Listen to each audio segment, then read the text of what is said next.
This is a Sandy Boy Productions podcast.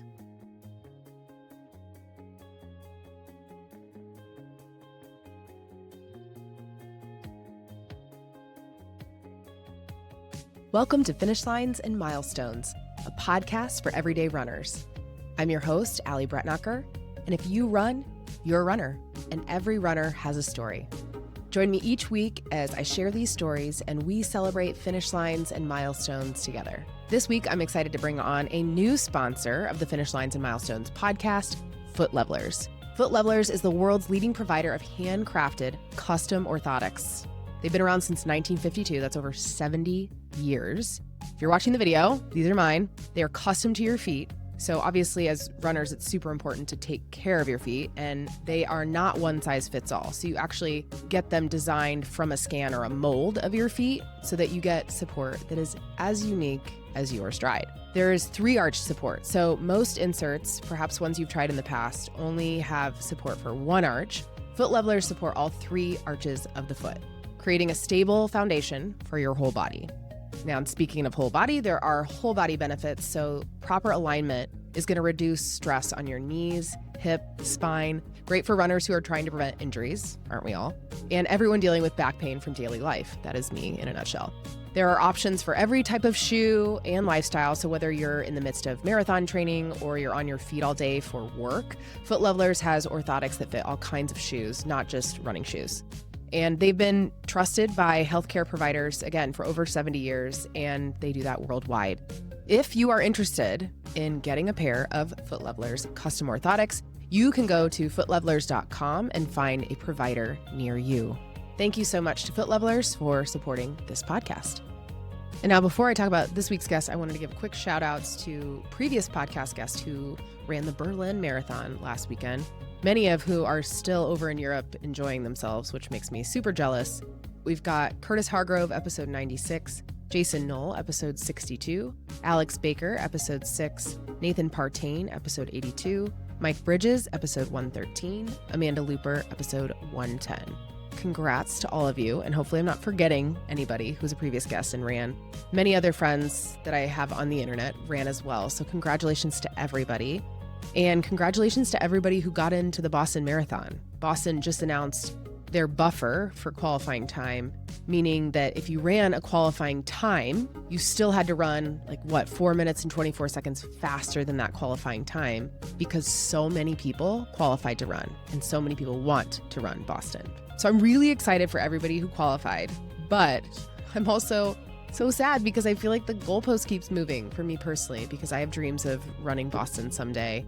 And so I'm going to keep chasing my best, and we'll just see how that shakes out. I do turn 40 next year, which is a new age group for me, which does help. So we shall see. But my guest this week, Mike Hurd, he has run both Berlin and Boston. In fact, he ran all 6 of the Abbott World Majors and just completed that in the last couple of years. So if you're not familiar, that's Boston, Berlin, then New York, Chicago, Tokyo, and London. So I loved getting a chance to sit down with Mike and hear about all of his experiences and adventures abroad and here at the World Major Marathons. I met Mike originally through the board of directors for Beyond Monumental, which is the organization behind the CNO Indianapolis Monumental Marathon. I sit on the board with Mike, and he has been on the board for nearly 10 years.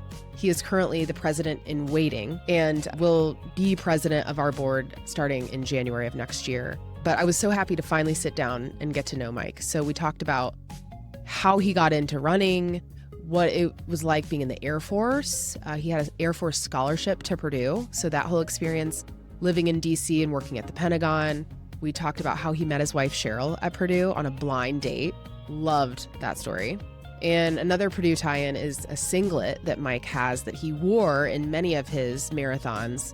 And the story of how he got that singlet is really cool too. And I really loved finally getting to know Mike. And so I know that you will too. So without further ado, enjoy my conversation with Mike Hurd. Mike Hurd, good to welcome. See you. President of the board for Beyond Monumental. Soon. Are you still the interim? In waiting. In waiting. President yep. in waiting. Mm-hmm. Who knows when this comes? When will it switch over? January? Yeah. Yeah. Yep. So we'll get one more event One more under event. our belt, and then off we go. And then see if you can handle it. Yeah, I hope I can. Although Okay. it's such cruise control with Jed and team. It really is. Yeah. What an incredible team and Yes, organization. So yes. fun. So when did you join the board? That's probably, I think, around 2016. Jeez. Okay. Yeah. So I joined. I worked at CNO Financial Group, and when CNO took over the naming rights of the marathon, and I was the CNO representative on the board. Yep. And when I left CNO in 2021, Jed and John Stilley at the time asked me to stay on as an independent director, and so keep going. You did it I've lived in Washington D.C. for 3 years and was still a member of the board. I would fly in for the event, but yeah. Wow. So almost 10 years. Yeah, it's like any investment, right? I feel like there's a huge return in terms of the time spent and the energy spent. And if people haven't met Jed before, they should meet Jed because he's terrific. I have a lot of faith in him, and to be able to work with him, and now as president of the board to be able to work with him even closer is something I'm super excited about. Yeah, he's so good. Yeah. So good. We're so lucky to have him. I think a big part of the role is to just stay out of his way. Exactly. Yeah. Like, hey, just tell us how we can help. We just don't want to mess anything up. Right. Yeah. We don't need to get in your way at all. That's well put. Yeah. Are you born and raised Indiana? No, but I am all Midwest. I grew up in Michigan in the Detroit area. Okay. My dad worked in the auto industry for Chrysler his entire career, so we were kind of Detroit-based. But my high school years, he got transferred to a plant in Northeast Ohio between Cleveland and Akron. Okay. So that's where I went to high school. And then when my parents moved back to Detroit was right about college time for me. So I thought I'd try another Midwest state and came to Indiana, went to Purdue. It's like the trifecta almost. You draw almost like a triangle. Yeah, I'm completely a Midwest guy. And I spent a lot of my life on the East Coast. But then in 2013 was able to come back to the Midwest, and what a great choice. Where on the East Coast were you? Spent a lot of years, actually moved to Richmond, Virginia twice. Okay. And in between, I was up in the Springfield, Massachusetts, Hartford, Connecticut area. Okay. Yeah. Wow. Yeah, but now back in the Midwest.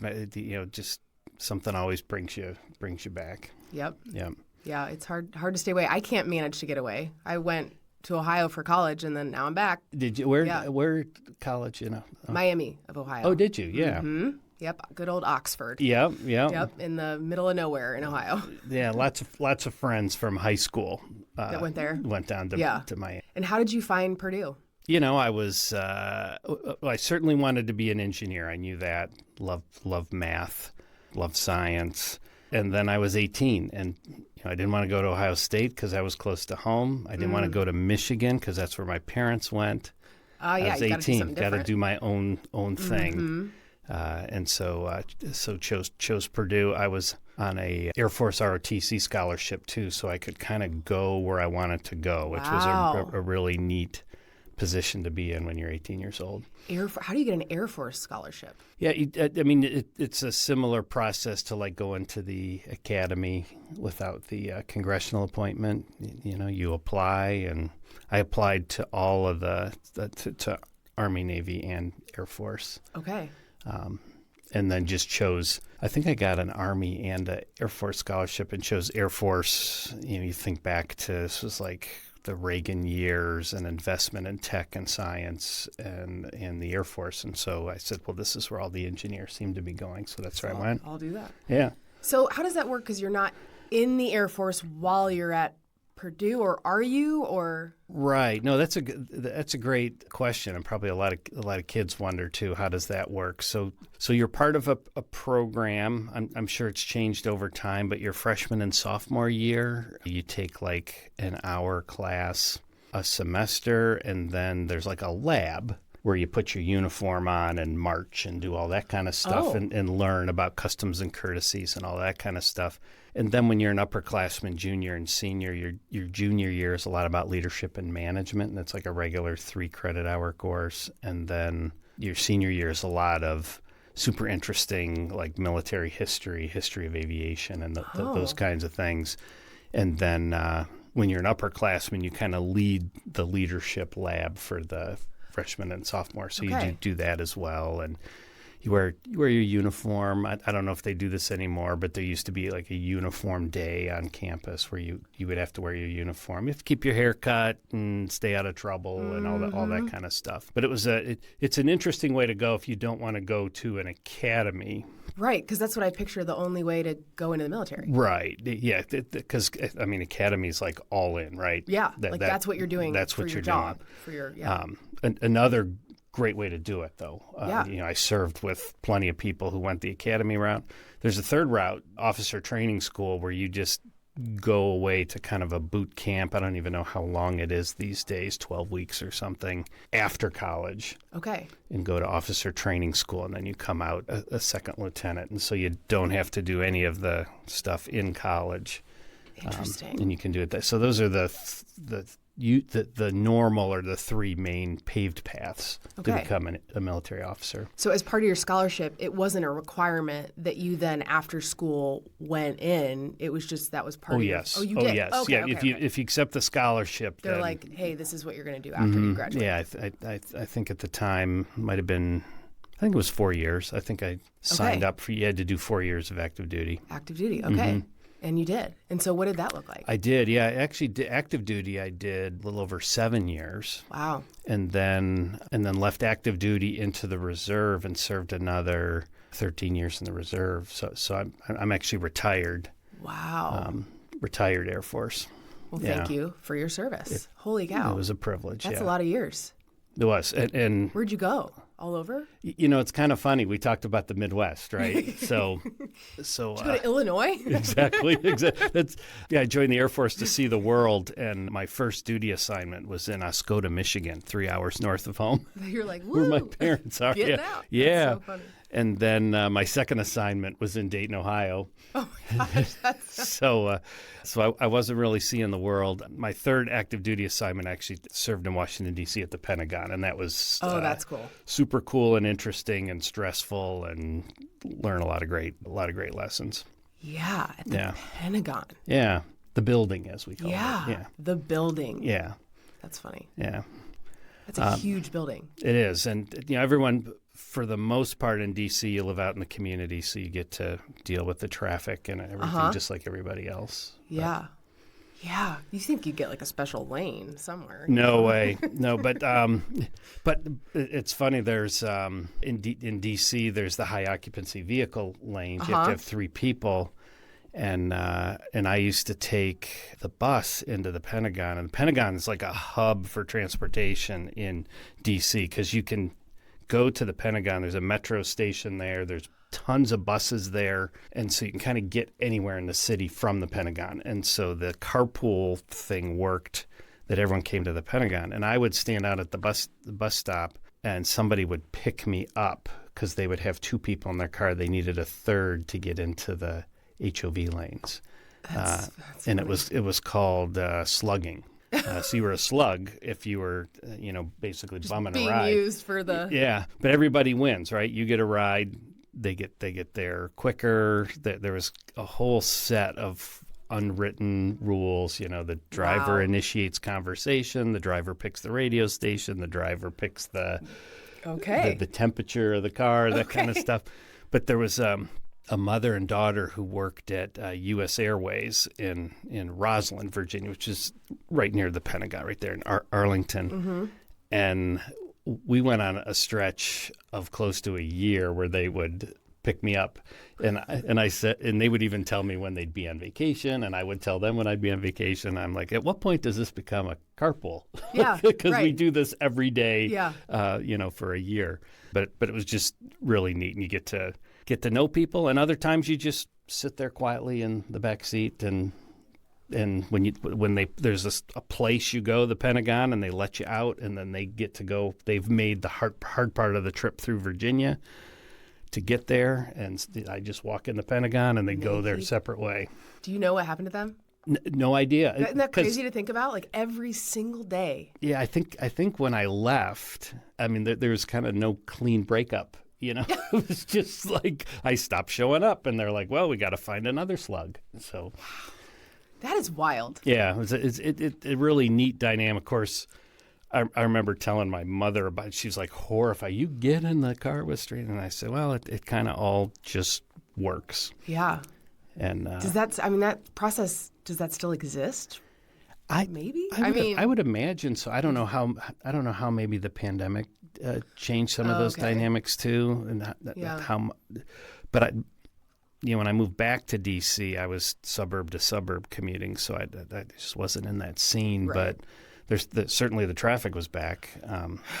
So it is very efficient, and the people who did it, which was a lot of people, the biggest concern was, please don't regulate this. Don't anybody jump in, because that's what'll wreck it, is when you try to put too many rules on it. Was to me, a really interesting experiment in kind of self-regulated. Somebody just started doing it, and then I think the people at the Pentagon were the ones that said it's getting a little sloppy with drop-off, so they created an area, said bring your slugs here, and drop them off.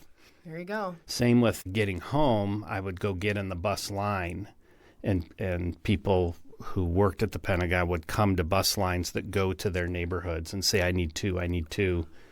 And you would jump out. And again, the unwritten rules, you work from the front of the bus line back, so whoever was there first. And some people said, no, I'll just take the bus. Right. And other people said, we're like waiting there to see if they could. Yeah, get picked up.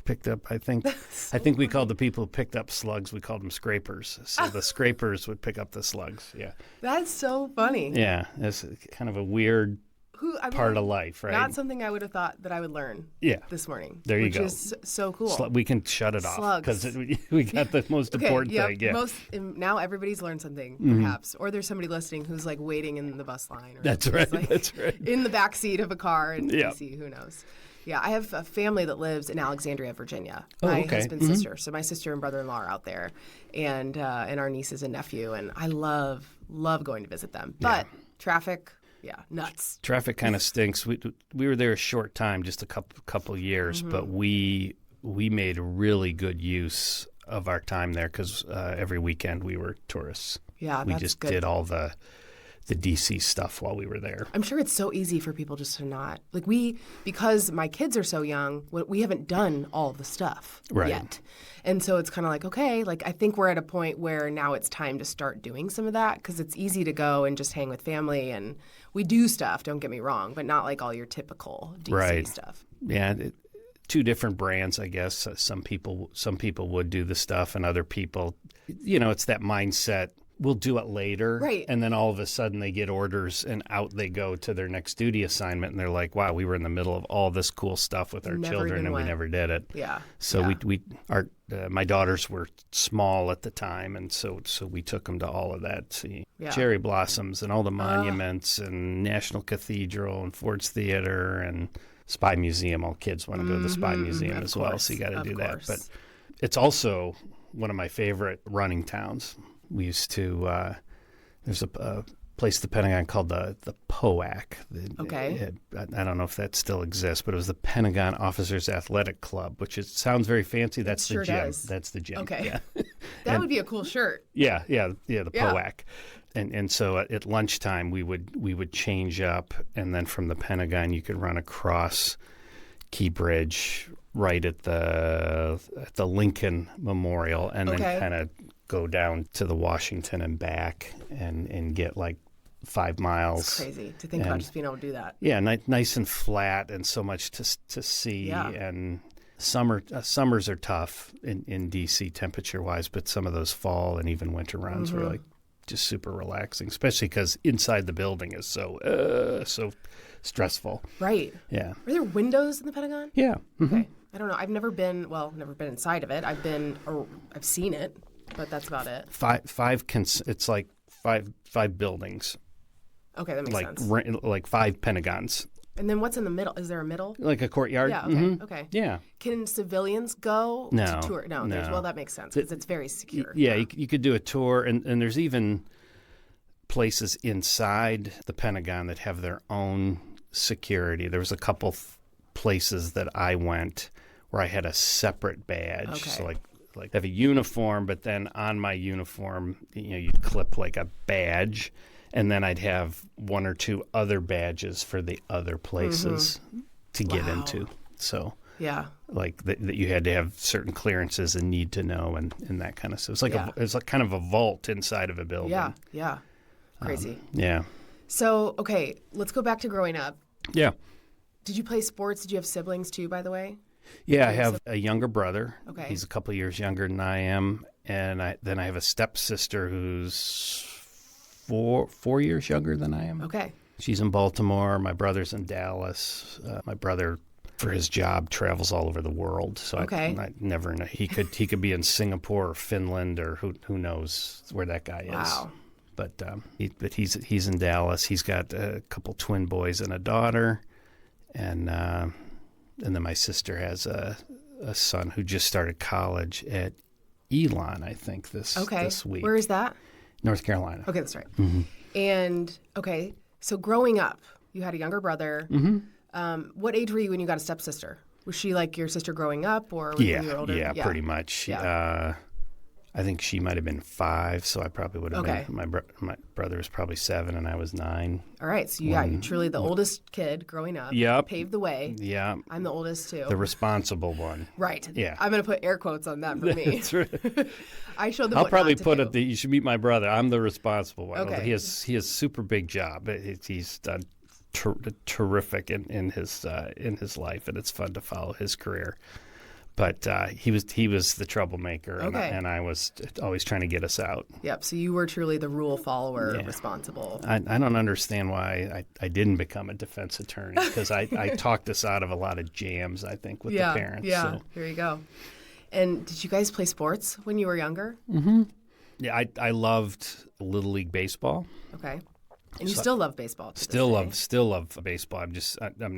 I wasn't any good. I played up through like freshman year in high school, and then kind of switched to the running full time, because I used to cross country run in the fall and play baseball in the spring. Okay.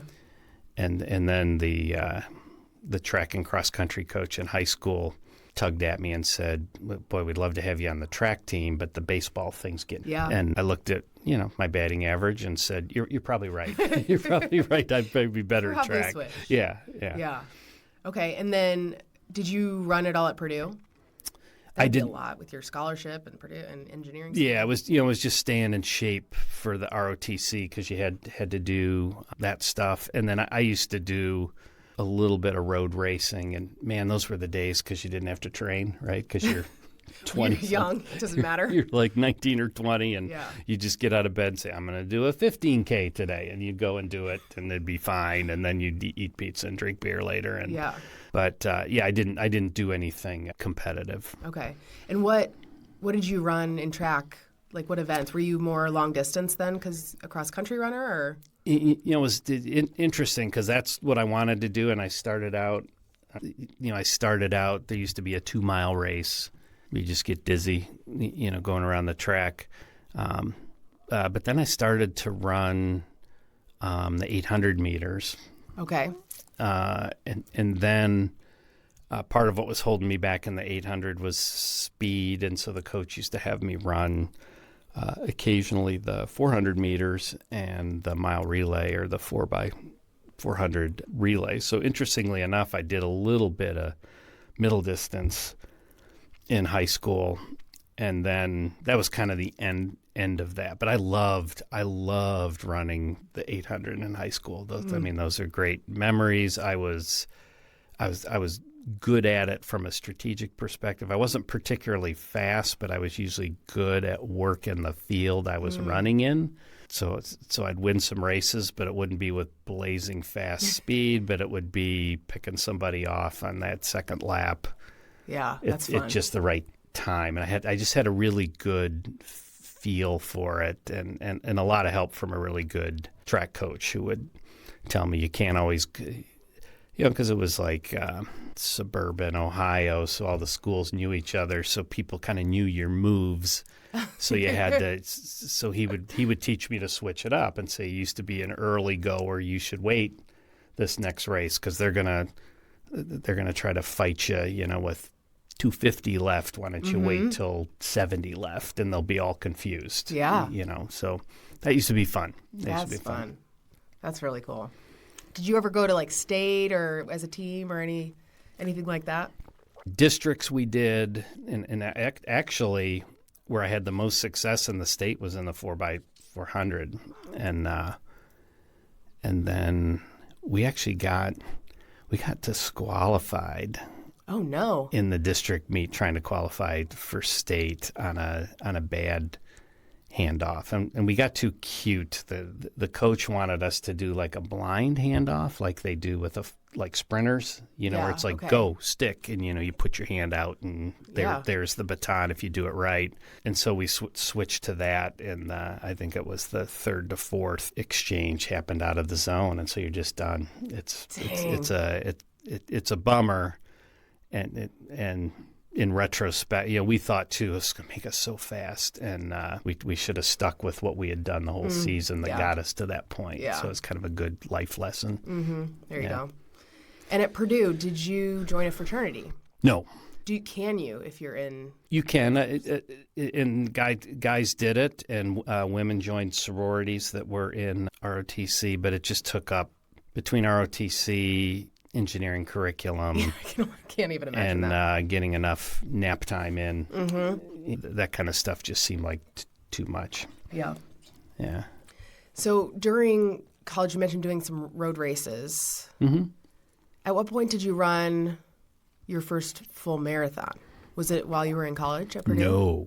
No. It wasn't until I was 43. Really? Mm-hmm. In fact, took time off. Life just got in the way. Marriage, kids, job, career stuff. And so I wasn't running much at all. It actually wasn't in great shape. And then you get into your 40s and your doctor says, well, cholesterol, blood pressure, you got to manage all this stuff. And you're like, you know what? But I don't do anything physically. Yeah. And I know how to do it. I just got to get back into it. So I started running again, and I swore I wasn't going to compete. I was just going to do it to get healthier and have fun. And when I travel, it's how I see places. And then a friend of mine, a really good friend of mine, he was my boss at the time, and he said he's a big triathlon guy, and he said, hey, they're having this race in downtown Richmond. It's a 8K, so like 4.97 miles. And I said, it's fine, but we're not going to be super competitive. We're just going to do it. Yeah. And so we ran it together, side by side. We played the games at the end, sticking our hands out to try to see whose chip was going to, show up ahead. But who won? I think he did. Okay. I think he did. But it was a nice run, and so then I said, well, there was a big 10K in Richmond, a huge 10K, and so every year I started running that 10K for a couple of years, and was doing well for a guy in his 40s. So then I said, why don't I try the half, just for people talk about it. Mm-hmm. So all right, so I'll try the half, and had a really good day in the half marathon. And then that's when I said, well, I wonder if I could do the full thing. So I started training, and I actually inched up because in Lynchburg, Virginia, super cool 10-mile race. Okay. I don't know why I thought it was super cool, because it's really hilly. Oh, it's a really, yeah. I think Lynchburg's called like the city of 7 hills, and I think the course has all of them. Oh, fun. In it. And it would finish, it was an out and back. And it's great when you start, because you go down like this 2-mile hill. Oh, no. But then that's your finish up that hill. Yeah, jeez. And literally, there would be people running like under 7-minute pace, and they'd be walking up that hill at the end, like super steep. And so it was like this soul-crushing finish. It sounds just horrible. Like, I want my free banana and medal, just please. Get me up there. Yeah. Wow. Okay. Well, and so that was your first half, that one? That one was a 10. That was the 10. Okay. And so what was your first half? That was in Richmond, Virginia as well. Okay. Yeah. And nice, flat, scenic course. And it was an event where they also had a full. So you're kind of eyeballing the people. Uh-huh. That's how they get you. You're like, I wonder. I know. Now I'm on the inside. I know how we get people to move up. So then I eventually did the full. At that same race? Actually, Virginia Beach was my first one. That's cool. Yeah. I've got to run there, not in a race, but I've vacationed there with family, and so pretty. It is. I wasn't as big a fan of the course because it was kind of an out and back, but it was really cool because you finished on the boardwalk. Yeah. But that boardwalk would be like, I think it was over a quarter mile. So you'd get onto that boardwalk waiting to run through the chute and get your Gatorade. And you're like, that's a quarter mile away. Yeah. Had a lot more to go. Yeah, that's not right there. Yeah. But that was a fun experience, and I got to learn the lesson that everybody learns running marathons: don't go out too fast. And I thought I was having the race of my life, and then mile 19, the bear and his family jump on your back and say, "Well, let's do these last 7 miles together." So kind of that's a funny thing to picture. Yeah, that's exactly what it is. Yeah. Yeah. Was that a rock and roll series race at the time? Because I know they had. No, I don't think it was at that time, but it was a Yingling sponsored event. So I'm like, hey, marathon and then free beer. Yeah. That sounds good. Kind of got everything I'm looking for. Yeah. So yeah. Beach too. Finish. Literally, you could take off your shoes and then kind of cool your heels literally in the sand, and so that was really nice as well. They do it around March too, so it has this like St. Patrick's Day theme. Right. Okay. Yingling. Yeah. Okay. Yeah. Yep. Yeah. I got it. Nice. So that was fun. What year would have that been? That would have been like 16, 17 years ago. Okay. So whatever. I was like, don't ask me. I am not doing. I don't do math whatever, on the fly. Whatever year. It's a little. Yeah. I'll just use AI to like correct the answer. Just be like, it was 2004. Yeah. Or, I don't know. But I think I was like 43. So about 16, 17 years ago. That's so cool that you run your first marathon in your 40s. Yeah. I think people, especially I feel like these days anyway, that people are starting to run so young, these marathons. And and then people assume you have to be, young to start. And it's like, no, you don't have to ever run. Not really. I've told people before who are nervous, just like super nervous about it, but they think they have to. And I said, there's no rush. And I'm case in point. Right. I was in my mid-40s before I even started. Well, like you were saying, life has to provide you with the opportunity that makes sense where you can kind of fit it into what you're doing. Yeah. At that point, kids into high school have their own stuff going on. So I can go do a training run on a Sunday, and there isn't 50 kids activities or there isn't family time to do. So that would give me an opportunity to go run. And how did you meet your wife, Cheryl? So that was at Purdue. Okay. Blind date. Okay. Yeah, blind date. Yeah, I was. Who set you up? It was one of my ROTC classmates, and we both lived in two different wings of Cary Quad on campus at Purdue, and it was a Friday night. No cell phones then, so he calls my room phone, and he says, you need to come down here because we have an extra girl. Like, what does that mean, an extra girl? And he said, well, another friend's girlfriend brought one of her sorority sisters, and so there's, we have like four women and 3 men. We're watching movies down in my room, and I said, Greg, I don't need your help meeting girls. And he's like, what are you doing on Friday night? And I said, well, I'm watching TV in my room. And he said, oh, okay, you made your point. Your point. Yeah. So went down there, and it was my wife, Cheryl, and we all watched movies together. And I actually asked her out after. I said, would you like to get together, dinner or something sometime? And she said, well, I work at the movie theater on Friday and Saturday nights to help pay the tuition. I said, well, I'll meet you after work. And she said, if you're willing, I get off after we're done cleaning up after Rocky Horror at midnight. So our first date was like at 1 a.m. No way. 1 a.m, and it was a super snowy night in December. And we made snow angels out in the field. I know, isn't this like Hallmark? Movie. It's so it is. Cute. It's like a cheesy Hallmark thing. Yeah, and then that was like 1986, I think. 39 years ago. I was born in 86. Good year. 86. Yeah, thanks for rubbing that in. I You're appreciate welcome. that. Yeah. Yep. I try. I mean, it's hard. I was like, well, guess there you go. Facts is facts. Yeah. So Wow. that's when we met, and we dated over the years and got married in 1990. So we just celebrated 35 years. Wow. Yeah. Congratulations. That's 35 years. She'll say it seems like 36. Yeah. If you ask her. Yeah. Seems like 100. It seems like 100. Yeah. And then how many kids do you have? 2 daughters. Mindy she'll be 34 in a couple months, and she lives in San Francisco. And then I have a daughter who actually moved here into town while I was in D.C. And then I wrecked it by moving back to Indianapolis. Like, Dad, this was my town, and now. But she lives in Broad Ripple. She works for Ocean Spray. Okay. Cranberries. Yeah. Oh wow. Yeah. Here.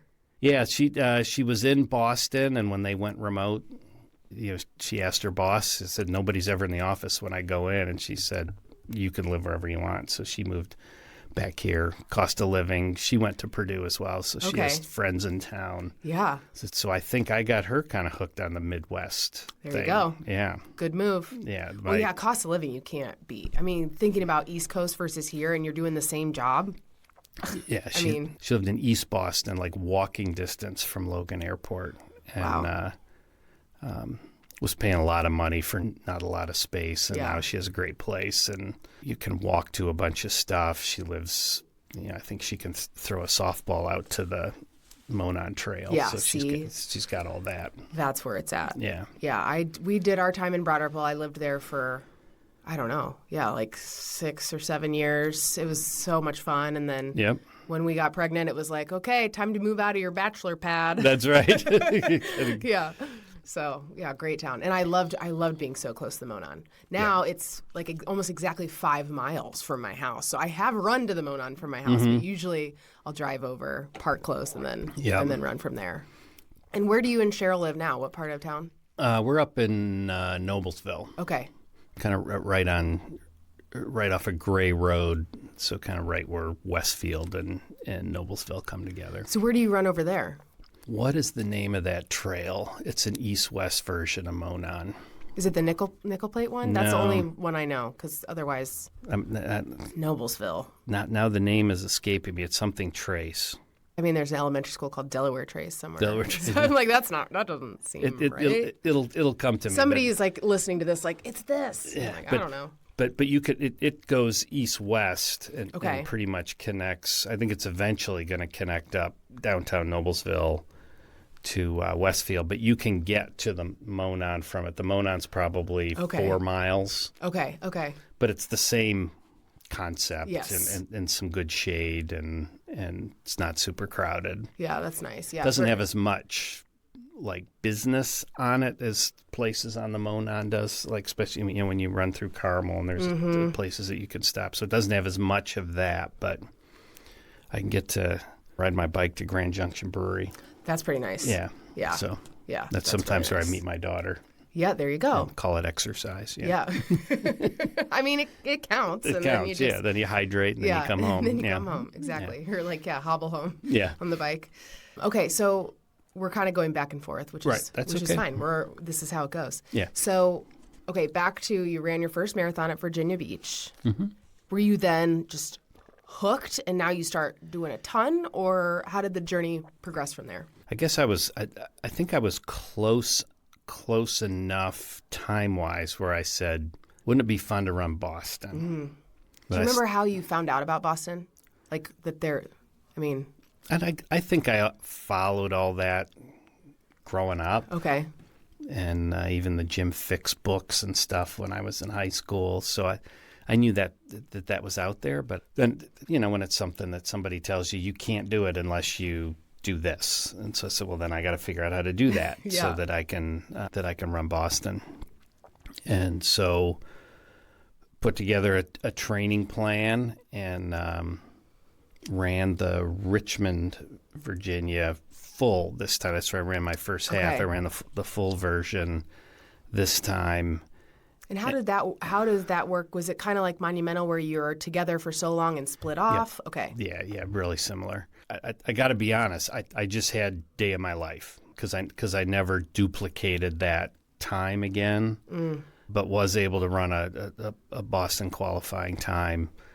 And it was just one of those days, I think even I had run the 10-miler, that hilly thing in Lynchburg I was telling you about, just got fed into the middle of my training. And so I even remember Cheryl just like pulled up to the starting line and, pushed me out of the car. And so there just wasn't build up. It was almost like, oh yeah, I have to run a marathon. And so I ended up, and I did train for it. I'm not saying, I just showed up and ran a marathon. Not at all. But it just seemed like I didn't put a lot of pressure on myself, just showed up, and it was a gorgeous day. At the start, it was like in the low 40s, and at the end, it was in the mid 50s, which is what Yeah, that's like what you would write down if you were like, this is what I want to do. Yeah. And so it was a great day on the pavement and negative splits. Like it was like everything you want to do. And so qualified for Boston. And in those days, it wasn't so crazy that like you run a Boston qualifier and you don't. Yeah, and then you have no idea if you're going to run Boston. Yeah, you don't know if you'll get into Boston. And they had just started stacking like that, but I think I was maybe 5 or 6 minutes ahead of my time. So I was able to run Boston. And then when I ran Boston, which was awful, worst marathon ever, it was the year before the bombing. Okay. Which would have been 2010? 2012. Okay. 92 degrees at the start. No. Yeah, they were begging people to not run. I don't think they've ever done this before, but they said, we'll hold your qualification. We'll defer it to next year if you decide not to run today. And my little brother was with me. Okay. And we said, we're in Boston and we're trained, the hay's in the barn. So we ran it, and it was a death march. It was just a death march. Like literally, did somebody die there? I mean, I feel like 92 at that course. Yeah, and Boston too. You go to Hopkinton, and then you walk like a mile in a big pack to the. Someday I'll do that, Mike. Someday. Yeah, to the starting, because you take a bus out to Hopkins because it's a point to point. It's not a circle, and so you're 26 miles away from downtown when you start. Yeah. But you walk this mile in a big cattle call to the starting line. I remember telling my brother at the starting line, I'm gassed. Like we just did a mile, and I'm really tired. You done? Yeah, I'm mentally checked out already, and we got 26 to go. I remember at mile 21, I got passed by a hamburger. Yeah. Oh my God. He was so good. And I was like advertising for some local burger joint. And I'm like, he was a young hamburger, but it was a hamburger nonetheless that passed. I'm like, is there any other junk food I'm going to get passed by? I got passed by an ear of corn at Monumental one year. Oh, yeah. And I was so pissed. Well, that's healthy. I mean, but still, you're like, I mean. Yeah, I think in London I ran with for a little while with Big Ben. There was a guy that had this Big Ben. Funny. He was the one that had trouble because it didn't fit under the finish thing, so he had to like disassemble to finish. What? Yeah, he's like trying to get his clock, his big clock head. Wow, that's gotta be pretty tall. Yeah, it was. People are crazy. I know, but running at your pace. So right, you're like, great, okay, cool, yeah. Super humbling. It is. So Boston was a bummer just because I would love to have enjoyed it more, but you know how you get into one of those races where you're literally counting every step. You can't get out of your head. It's the worst. Yeah. You're like, this is the worst. And then complete opposite of the qualifying race where I'm like talking to a guy and then all of a sudden you're at mile 16 and you're like, I thought we just started. That's, oh my gosh. And those are dream. Those are the dream. But Boston was like, you look at your watch and you're like, we just went a tenth of a mile. Was Cheryl out there spectating? Boston, I think, was the only one she didn't come to. Seems lucky in her case since it was 90. That would be hard to spectate too. Yeah. Yeah, and the Richmond race, she was a good spectator because Richmond was a fairly small race as well. And so she was in her car and would race around. There was a couple spots she drew out. And so it was super helpful because I saw her, I think, at mile 21. And that was just what I needed to kind of finish finish her. That I give her credit for the negative split that day because at mile 21 when I saw her and she said, you know, you don't look all that bad. Yeah, you look pretty good. You don't look like you ran 21 miles. And I said, okay, well, then I'll finish this up. Well, then I'll just keep trying to look like I haven't been running. Yep. Yeah. Okay. So then after Boston, is that the only Boston that you've done? Yes. Do you have any inkling to do a redemption race there? No. I think I'm done with 26.2. Oh, okay. You've said this before. I don't believe you, but we'll see. But the prep, so much time now, and I've been awful since my last marathon in 23. I've gained a lot of weight, and I need to get rid of that, and so I need to sort some of that out before I get serious. But maybe half, maybe 10Ks are fine. Okay. Right now, it's just get out to the mailbox and back, right? Gosh, yeah. Oh, gosh. Okay, so you do Boston. Did that set your sights on the majors from that point? Yep. Okay. Yeah. When I did that, and a lot of people, that's the holdout because to qualify. Yeah. And so I said, wow, I did that one. I wonder if I could do the others. So then started off on the journey. I think I sold Cheryl on it on Berlin, I think, next, and said, hey, I'm going to take you on a trip to Germany. We're going to go to Oktoberfest. And her family is from Germany. And she said, oh, that would be so much fun. I said, oh, and I'm going to run the Berlin Marathon as well. And so we did that, and that was super fun. Super fun. Oh, my gosh, I bet. Was Berlin next? You know, and I think New York City was after that. Okay. And then Berlin. Okay. What year or how old were you been when you ran Boston? 45. 45. Okay. Yeah. Because did you get the whole, like, you got to qualify in the next age bracket 2012 would have been 47. Oh, geez. That's amazing. Yeah. That's amazing.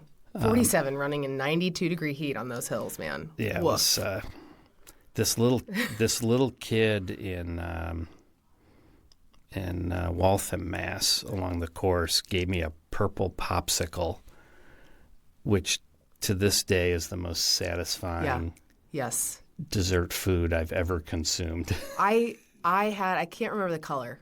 I think it was red. Chicago.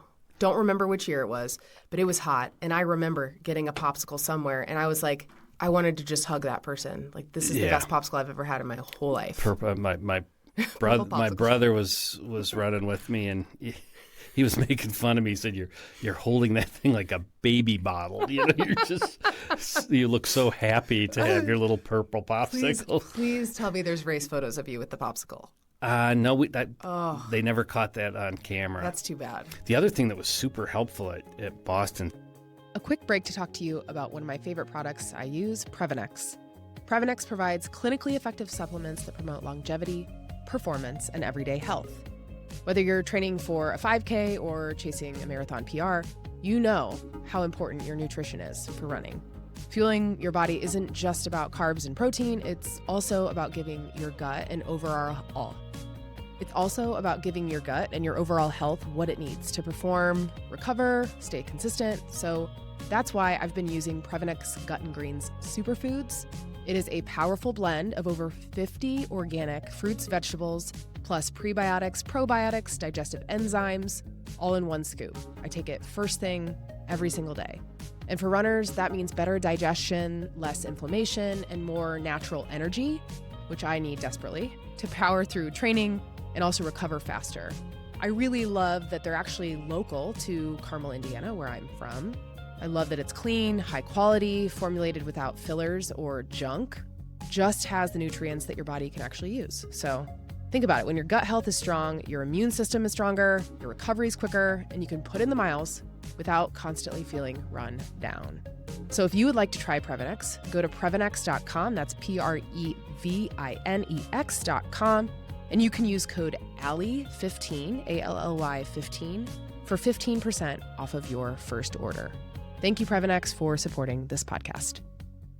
The other thing that was super helpful at Boston, somebody gave me, purple must be the color of the day, a purple sponge. Oh, yeah. Yeah, that's also so nice. And then tons of people had like gallon milk jugs of cold water. And they were just pouring it on. And you would just hold your sponge out and they'd douse your sponge. And then you would squeeze it over your head and then just tap, dry off your face a little bit. Just anything to make the time go and keep your temperature down. Yeah. Wow. And I remember my brother saying after that race, he said, I'm going to wait at least 8 years before I drink anything lemon lime ever again. Okay. I thought he was going to say until I ever run again in my life. No, he just didn't want anything lemon lime ever again. Yeah. Did he throw up is that why? No, it's just I feel like that would be brutal if you were. You just, health-wise, you just had to. Because I'm also a horrible hydrator. And so like when I run marathons, it's literally mechanical for me. You have to just make yourself do it. Yeah, every other mile water, and then the ones in between, Gatorade or whatever else they have with some other stuff in it. But I have to force myself to do it. Yeah. Okay. And so I'm a horrible. Well, at least you do that. At least you force yourself to do it. Yeah, I guess it's just part of the sport, I guess. But I don't like to do it. But yeah. I remember too, because so many people were drinking everything to just try to stay hydrated, and you would run through the aid stations, and it would be like when you were little growing up around here, running through the leaves. Oh. Piles of cups. Yes. And then we got back to the hotel, and you basically had lemon lime like just up halfway up your shin. Yeah. Almost up to the knee. Yeah. And we're both like, that's really gross. Oh, yeah. And it's like salt. It's probably like caked in salt, too, from all your sweat. And it's just like, oh, boy. But then you're like, okay, great. I'm going to just do all the world majors now. Yeah, now we'll do the world majors. You're probably thinking, like, this couldn't really get a lot worse. Yeah. New York was probably my favorite. Did you do that in 2013? Did you do it the following year, or did you? I think that's how it went. I think I did New York, and then we went off to Berlin maybe in 2014. Okay. New York was a lot of fun, and I ran New York for the Michael J. Fox Foundation. Oh, that's so cool. Yeah. So we raised a whole bunch of money from friends and family in Virginia. Do you remember how much you had to raise? We maybe had to raise like $2,500. Okay. But we raised $16,000. Yeah, Mike, that's amazing. It was crazy. All the people who had stories that I didn't even know that came out. But wow. Cheryl has Parkinson's disease. Okay. And did you know that at that time then? We did. It actually, I think she was diagnosed in 2011. Okay. And so again, we said, here's a way to kind of mix a little bit of life and pleasure all into one thing. And so we raised a bunch of money. Wow, that's really cool. And Michael J. Fox Foundation had cheer zones, and so Cheryl and my youngest daughter went with her to New York City, and they were able to go. So it was really easy to find.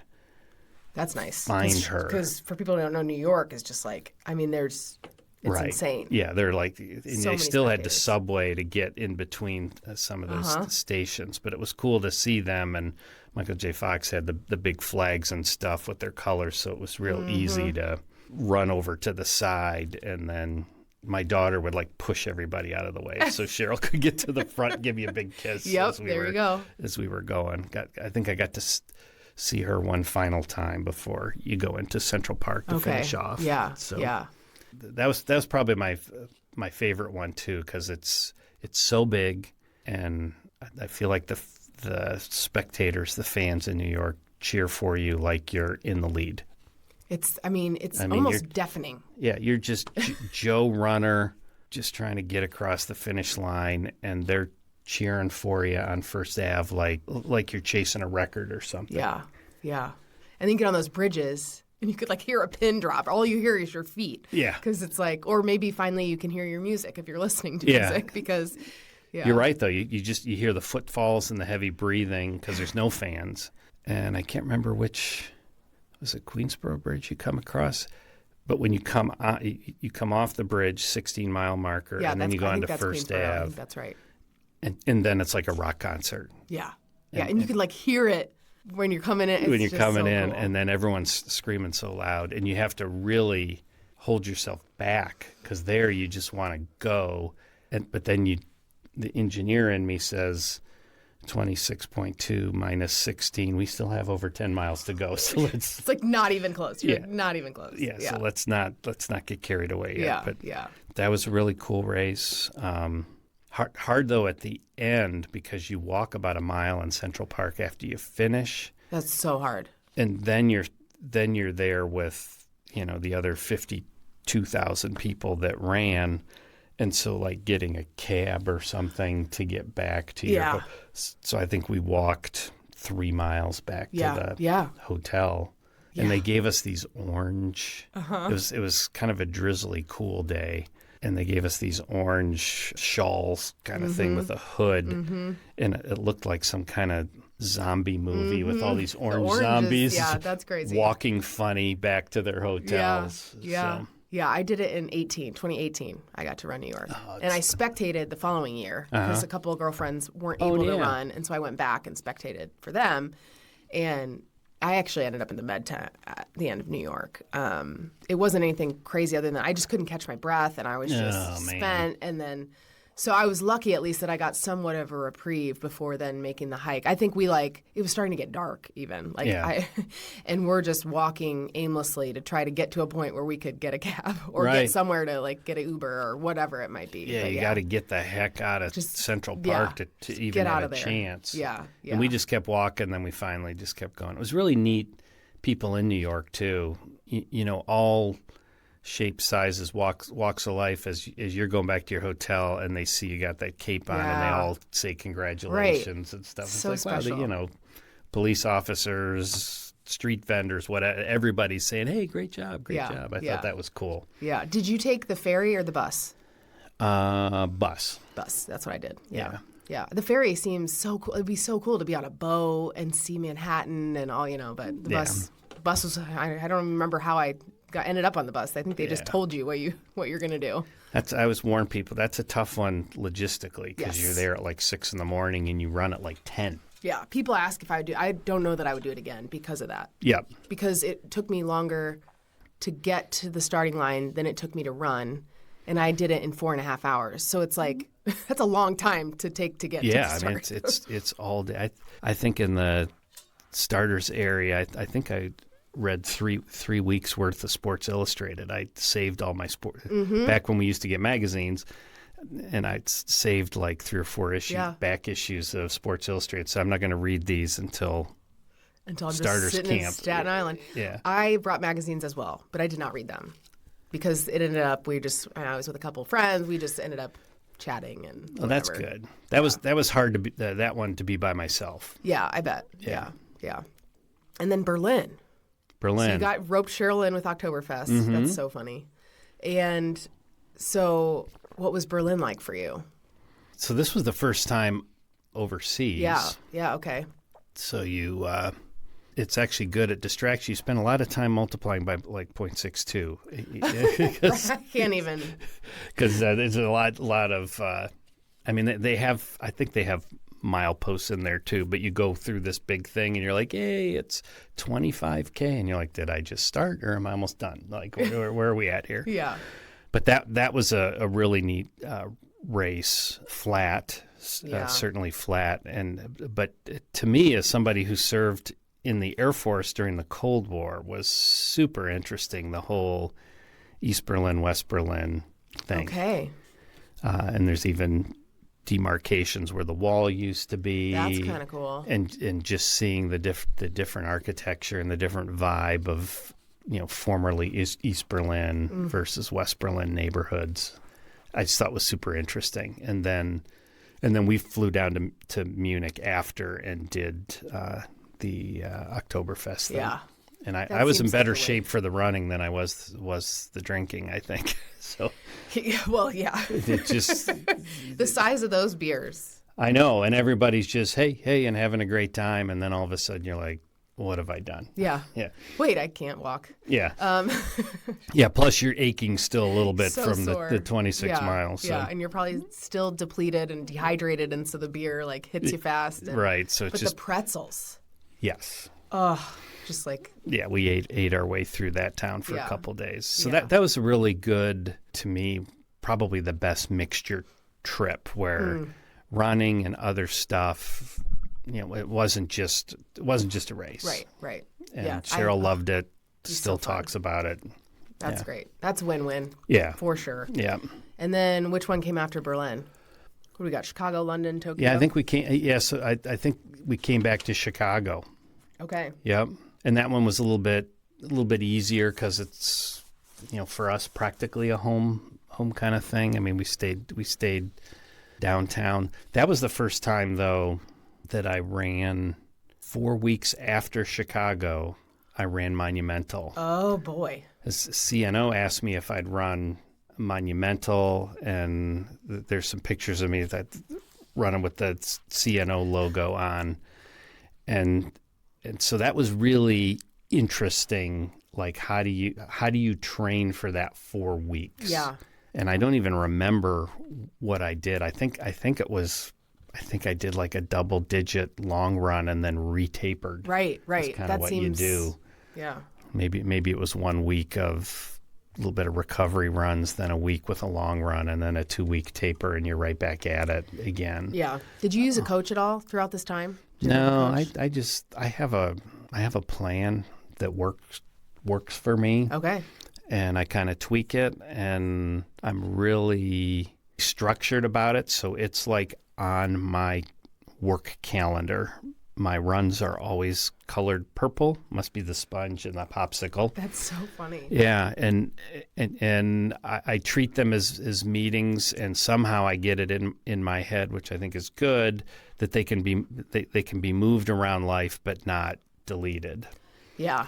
And so I usually have those all on the calendar like at noon. Mm-hmm. And then I look ahead a few weeks and start to adjust and fit them into life. Yeah. And that's the hardest part for me with marathons is you can do the day, but it's how do you fit all that prep if you're going to prep it right? How do you fit that into your life? And even Cheryl at times would get a little fatigued with, okay, it's Sunday, I'm going to go out for a run. When are you going to be back?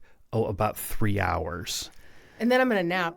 Yeah, and then I don't want to be dealt with for the rest of the day. It's really hard. Yeah. Yeah, that's at the point where I am kind of with my husband now is, we've got 2 kids, 2 daughters, 8 and 4, and so we're in the thick of it. They're getting self-sufficient but not really, and it's kind of hard. Yeah. But since I have flexibility because I don't have a quote unquote like real job, I can fit it in when I can fit it in during the day. And so I try not to let it disrupt our family life that much. But I still get tired after I run 19 miles. So it's like, that night I might not be as helpful, but that's still doing all the things. That's super tough. Yeah.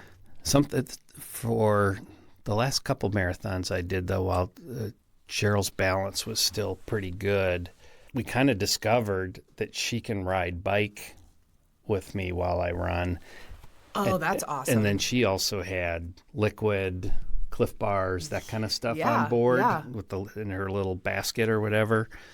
And so we kind of flipped it, and it became time together.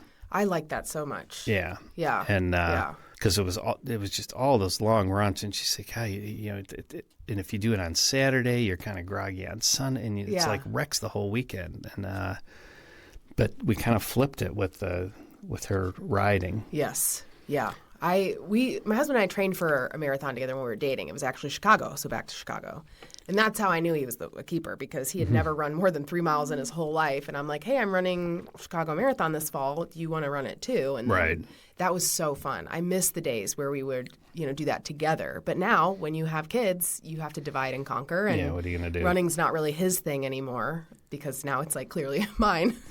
Put him in a trailer, have him ride the bike, Right. you do the run, and then Yeah. the whole family. Although Right. that's still asking kids a lot to just ride Right. around for Right. 2 or 3 hours. I know. Yeah. I feel like I didn't program them early enough to do that, because I Yeah. liked it was more me time than having like pushing strollers or Right, whatever. right. So how was Chicago for you, and what year would have Chicago been? Chicago would have been maybe 16 or 17. 16 or 17. Okay. Somewhere around there. So are you 50 yet in that? I can't do math. So Yeah. okay. Yeah, a little over 50. 16 Yeah. or 17. Wow. Chicago. Was it a nice day? It was. It was a good day for running.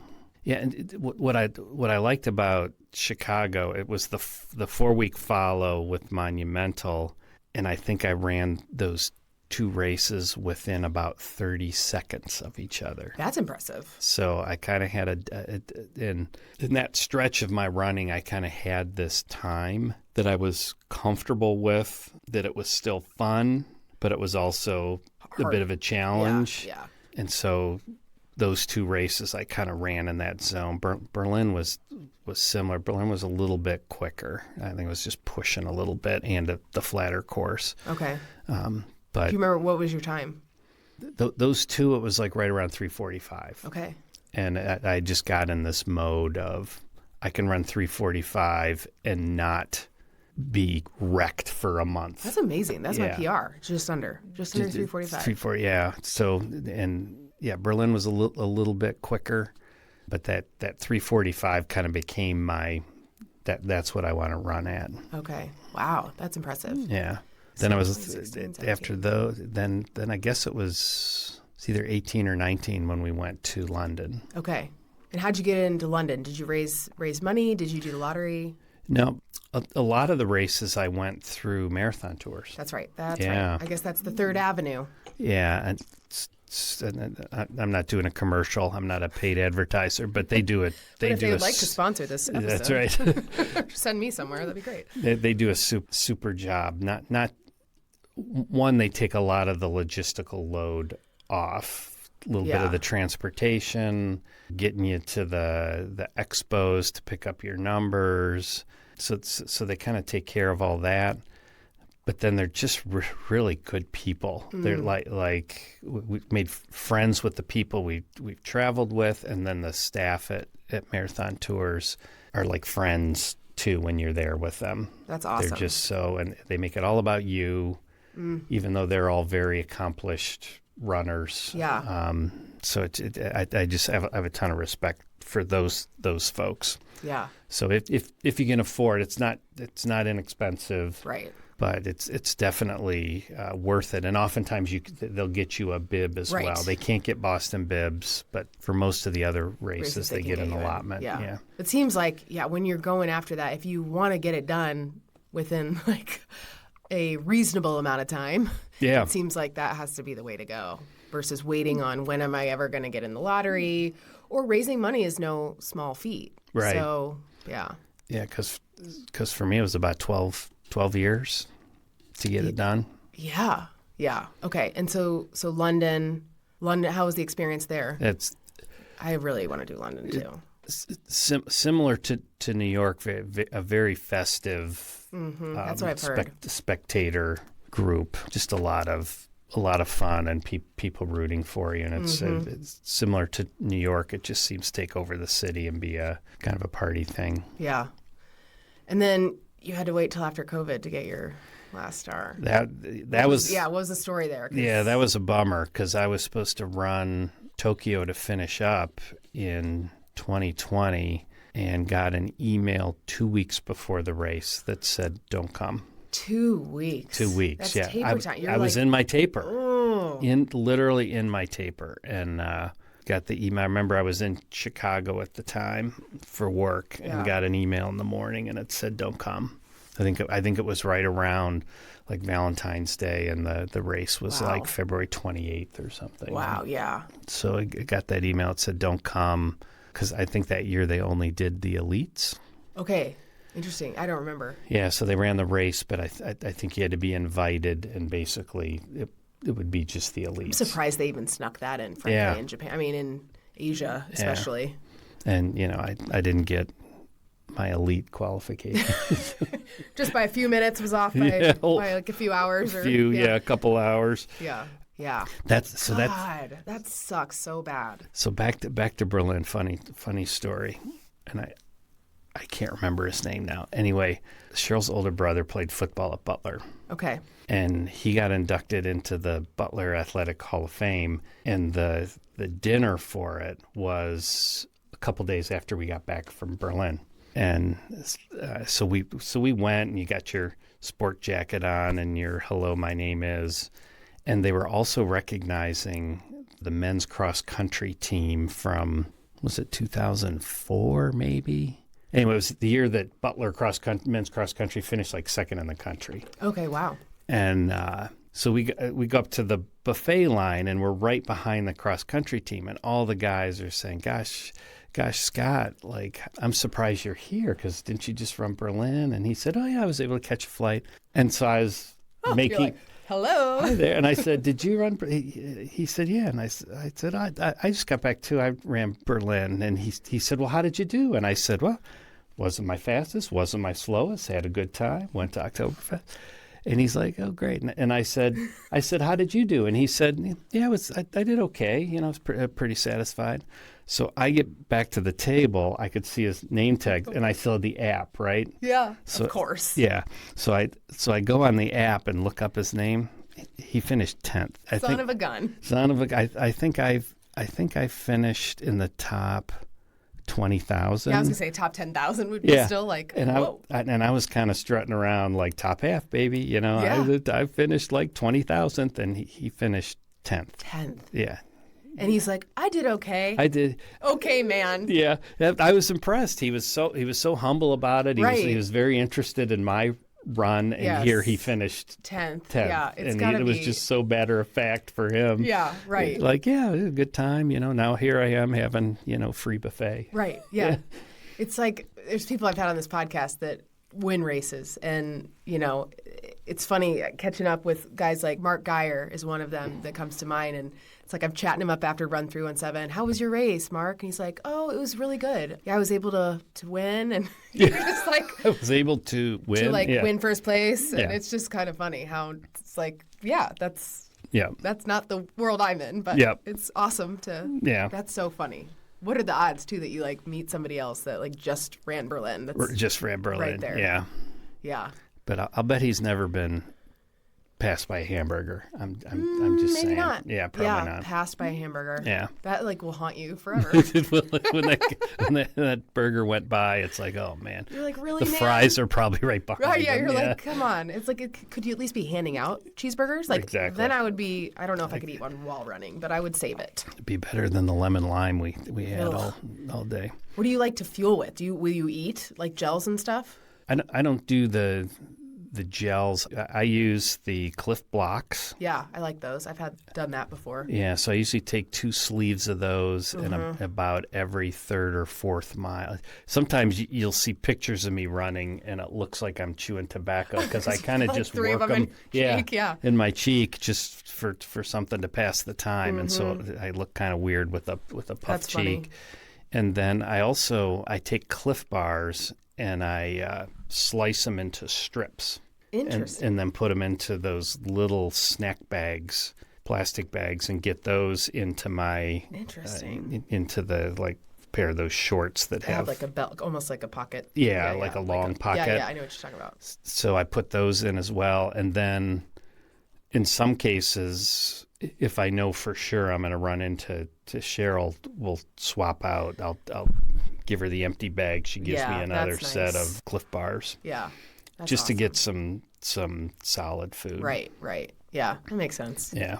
What's the craziest thing you've eaten? Will you eat something that somebody hands you besides the popsicle? I guess that's a good story. Yeah. Have you eaten anything else of significance? Not really. No tequila shots or No PBR? tequila shots. I know in Richmond, Virginia Commonwealth University, fraternities used to always be out there with beer. I remember my first half, they were out there, and I'm like, oh, that would be fun. But then I looked and said, I'm actually having kind of a good day, and I don't want to wreck it. It was like mile 11, and I'm like, this is going to be a good day. Let's just keep everything.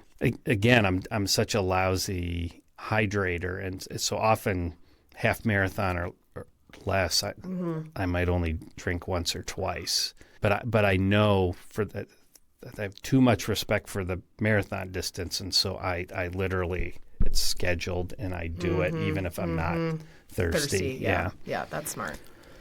Oh my gosh! So Tokyo gets canceled during taper. Oh, that's so brutal. Got more notice the next year, but it got canceled again in 21, and then got canceled again in 22. I didn't realize that. Yeah, so it was 3 different deferrals, and then it's funny too. They had already printed the stuff, so if you stop by on my basement with my wall, I have the 2020 medal.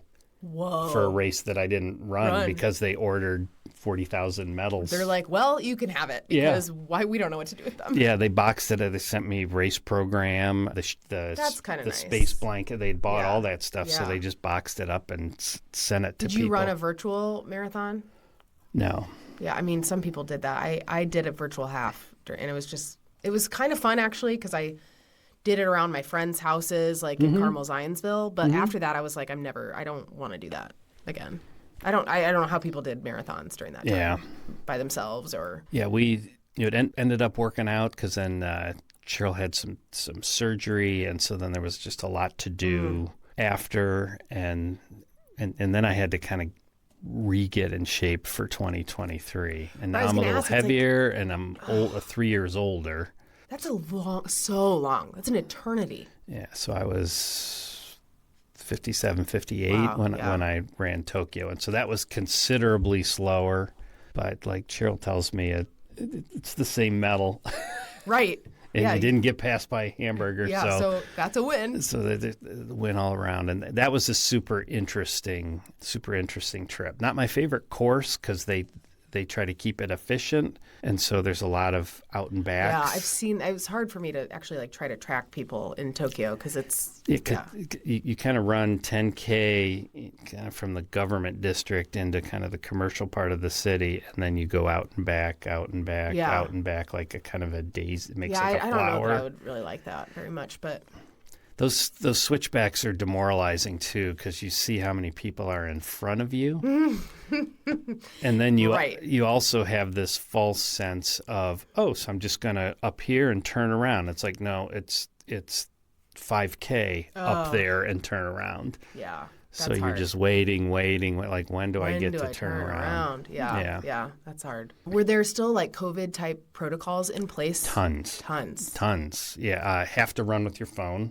Which I don't run with my phone usually. Okay. So I trained with some kind of fanny pack thing. Like a spy belt type of situation. Yeah.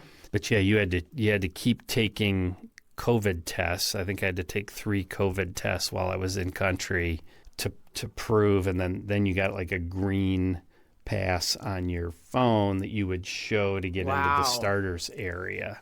That's so stressful. I was scared to death every time you take that COVID test. You're like, and it's not inexpensive to get over to Tokyo and a lot of time out of your. There had to be somebody there who couldn't do it once I got there. Yeah.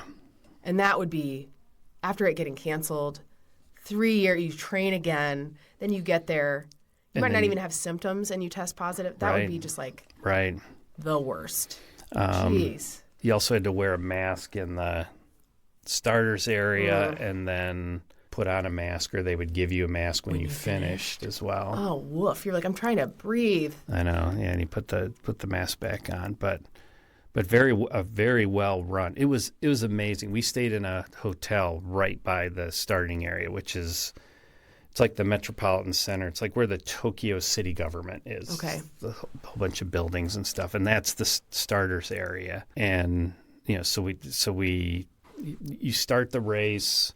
Took a long time. Then you're kind of hanging out at the finish, get connected with Cheryl. Then you take a bus back to that starting area. No sign at all that there was any sort of race. That's pretty incredible. I mean, no trash. No, all the porta potties are gone. All the Wow. like traffic gates and stuff. Yeah. All the fences that define this, gone. It was just like restored back to normal. And this would have Wow. been probably 6 or 7 hours later. That's impressive. Gone.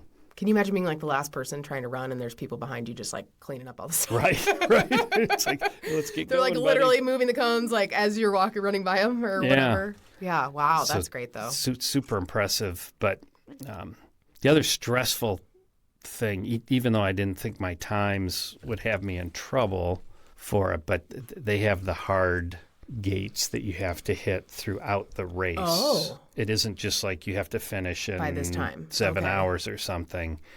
Every 5K, there's a cutoff. Oh, I did not know that. And yeah, and they run like a gold rope across the road. And if you're behind the gold rope, there's a bus and you get on and your day is done. Oh, no. Yeah, because they want their streets back. Right. I was going to say, well, no wonder they could get it all done. They're like, Yeah, Whew. super efficient. So again, it weighs on you, even though you're like, I'm not going to be at that pace. I'm going to be quicker Yeah. than that. But it just weighs on you that like, what if I I don't know, sprain my ankle, I got to walk or something. I have a bad time. It's Yeah, just one yeah. of those days. And Jeez. so you're like worried, is the sweeper truck going to Yeah. looking for that gold Yeah. rope to come No. across? Because you'd read about online people who didn't That's kind of didn't get the memo, which it's hard to believe because they're pretty clear over and over. Yeah. These are the times, and sometimes people when they start and they take pictures and talk to people and have a great time, and then all of a sudden they get to the 5K mark and there's a rope there, and their day is done. So part of it for people, this is a place where just stick to business for the first half of the race. Yeah, and so then you don't end up in trouble. Yeah. That's good advice. Yeah.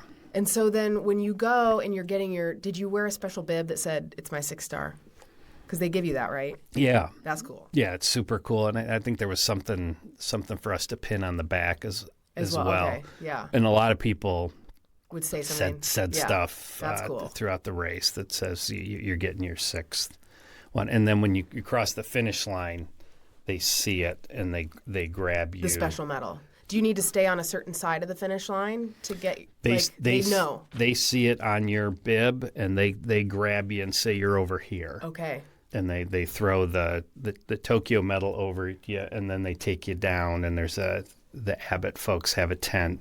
They put the big medal on, which weighs like 200 pounds at the end of a Yeah. end of a race. You're like, how Fall much over. farther do I have to walk with this? And then they do a bunch of photo ops and stuff.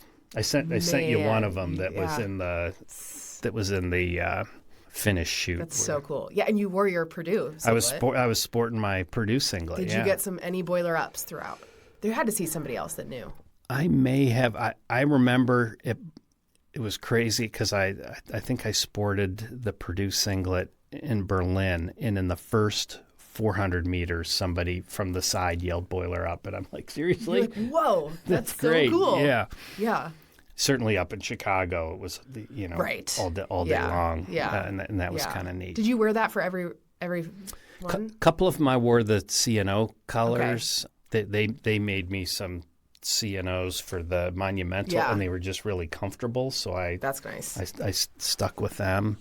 The interesting story on the Purdue singlets. At the time when I was going to run Berlin is when I wanted to sport some Purdue, but it's really hard to find singlets. You can find like cotton tank tops, Right. and stuff like that. Or like a basketball jersey. But but I really running couldn't that. find any run. And I was at Mackey Arena for a game, and I saw Morgan Burke, who was the athletic director, who's since passed away, and I ran into him and I said, "Hey Morgan, here's the thing. Is there a way I can buy a running singlet? And I want to represent Purdue over in Germany." And he's like, "I'll take care of you." And he said, "What's your email?" He types it into his phone, And that was that. And I'm like, okay. I got a phone call 2 days later from the track and field coach at Purdue. And he said, what's your size? Wow. And in the mail 2 days later, envelope, a gold one and a black one.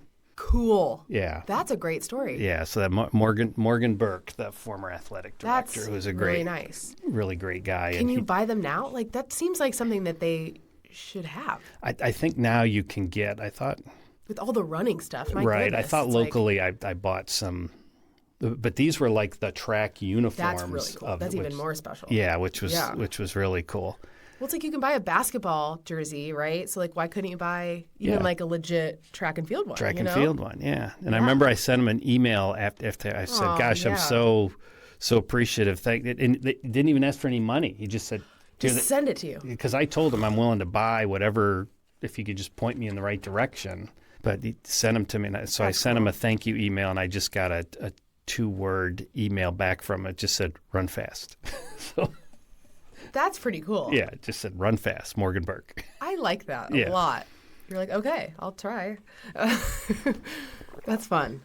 Man, and so were you emotional getting your 6-star? Were you just tired? What was that feeling like to finally complete that journey? I think because of the COVID thing, it was a little more of relief. Yeah, versus maybe I chased it down and I got it. I think it was like, thank goodness something else didn't, like you said, like that I didn't test positive. And there was so much more to it than covering 26 miles on the pavement in Japan. Yeah. That was the easy part. Yeah, that was the easiest part. So there was a bit of relief. And then, to be fair, not in the kind of shape I wanted to be for it. And the time reflected it. Well, I mean. And so I was disappointed there, and my wife Cheryl did a great job of talking me out of that. She's like, "Stop it, just stop it. Like, get out of town. Yeah, you cannot. Are Big you kidding baby. me? Yeah, come on. I would need the same talk though. It's hard. I mean, it's hard not to do that. Yeah, to you want to finish strong. You want to go out on a high note, right? I know. It's like, well, great. Thanks a lot, COVID. Yeah. And Father Time, right? Who's undefeated. Right, yeah. Undefeated. Yeah, undefeated. Yeah, I was. Yeah, I was, 12 or 13 years older than when I started the journey. Yeah. So. Yeah, and then you see all these nuts on social media who like somehow do it all in a year or something. And you're just like, okay. Yeah. Whatever.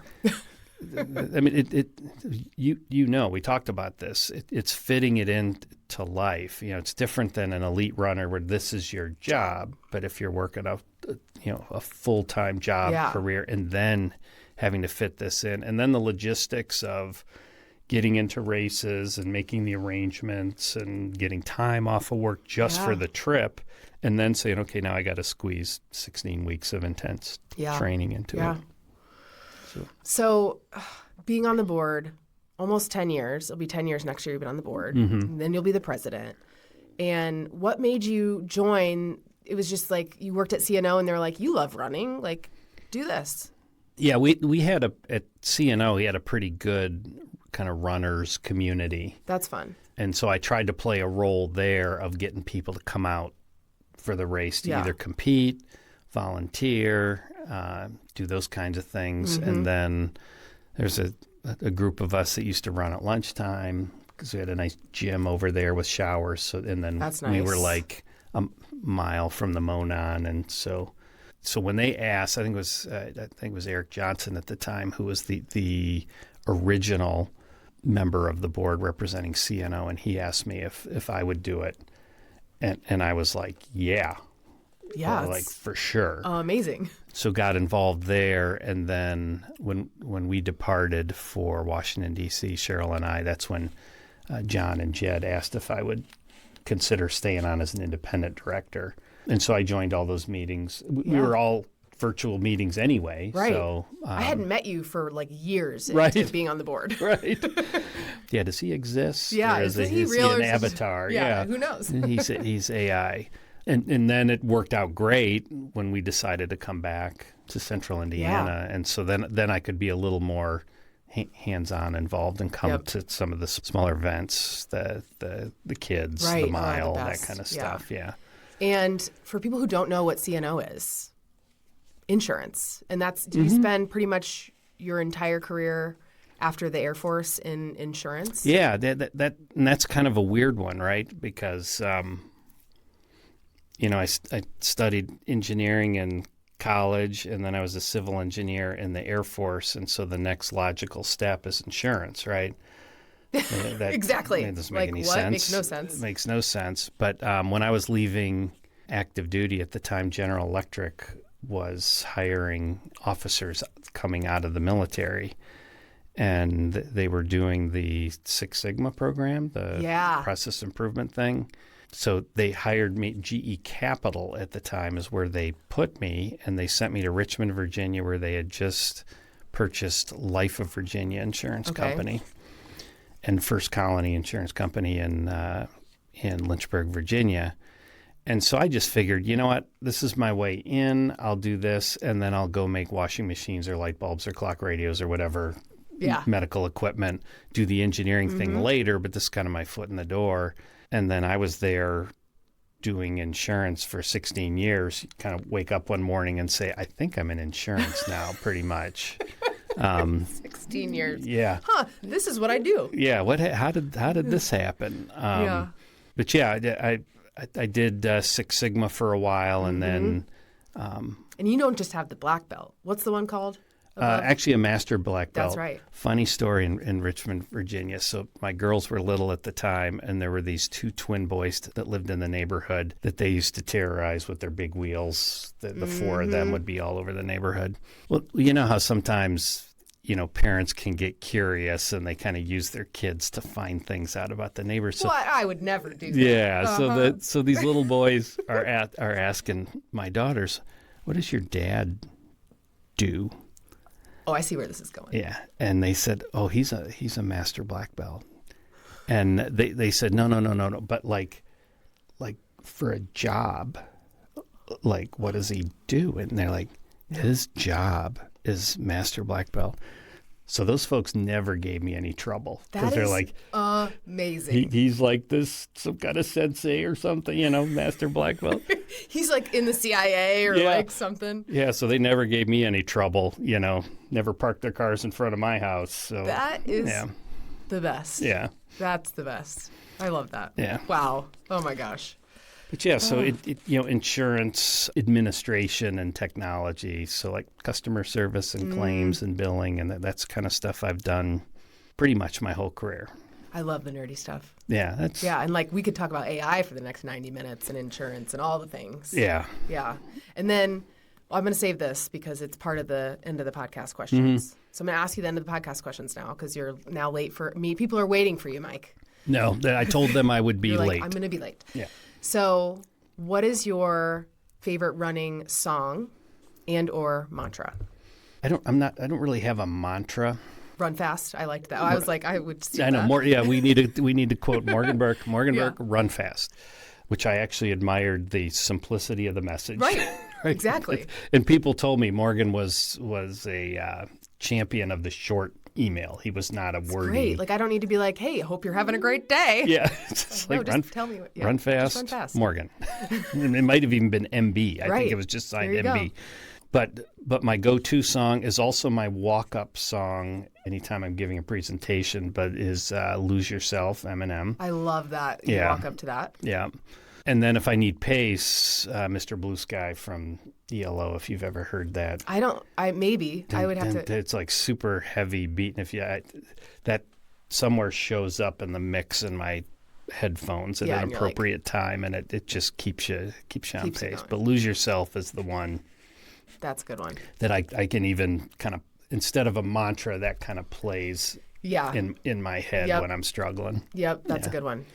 Okay, and then next finish line or milestone. I was going to take this opportunity first to congratulate you on your recent promotion as part of the milestone.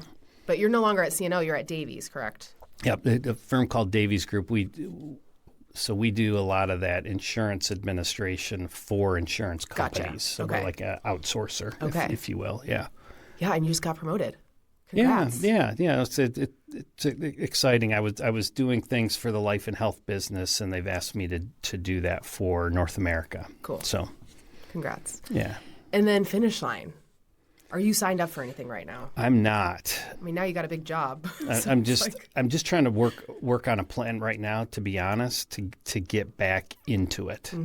Because the health markers will all point in the right direction if I can just get back to it. And so it is hard though, because of the age thing, putting on some extra pounds, and so you go out and you do it, and it's really discouraging, because now for me, running a couple miles is like it used to be running 12 miles, Right. And so I've got to fight through that. So I'm just trying to get up to like regular running by the Monumental. There you go. Okay. That's Whatever good the goal. distance is, even if it's I can go out and run 4 or 5 miles. Right. Great. That's the goal right now, but no time expectations, no race, no medal, no Gatorade. Yeah.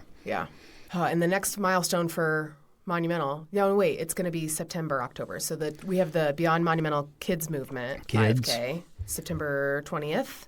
Is that right? Right. Then the half. 30th year. Isn't that crazy? Yeah.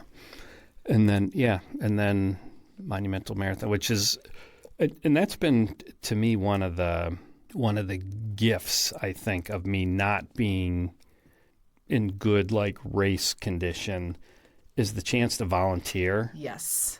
And it's kind of see the race from that side, and just how inspiring it is. Because when you run, you're around, you bump into a dozen people maybe.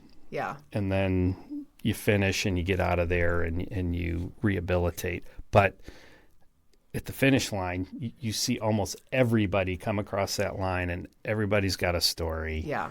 And it's people fighting health, people running with their mother, or whatever it is. It's just so cool to see them all come in like that. And so that, to me, that's been a real gift, or an upside of me not competing, is to be able to be involved with that.